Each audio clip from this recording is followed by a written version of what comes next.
तशी विनंती आहे। नवीन विशेष पूर्णपीठ स्थापन करण्याची हायकोर्टाकडे मागणी करण्यात आलेली आहे। त्यामुळे याचिकाकर्त्यांची मुख्य न्यायमूर्तींना ही विनंती आहे, नवीन विशेष पूर्णपीठ स्थापन करा अशी मागणी करण्यात आलेली आहे। मराठा आरक्षणावर नव्यानं सुनावणी सुरू होणार आहे। एक महत्त्वाची बातमी आपण बघतोय, मराठा आरक्षणावर आता पुन्हा नव्यानं सुनावणी सुरू होईल।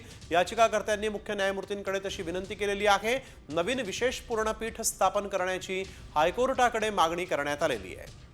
सचिन गाड आमचे प्रतिनिधी आपल्यासोबत फोन लाईनवरून जोडले गेलेले आहेत। सचिन, काय अधिकची माहिती?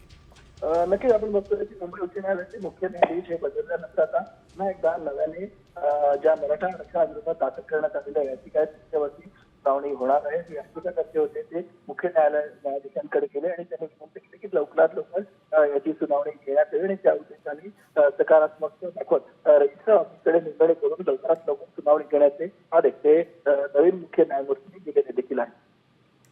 धन्यवाद आपण दिलेल्या या सविस्तर माहितीसाठी। त्यामुळे नवीन विशेष पूर्णपीठ स्थापन करून सुनावणी घ्या अशी ही याचिकाकर्त्यांनी विनंती मुख्य न्यायमूर्तींकडे केलेली आहे।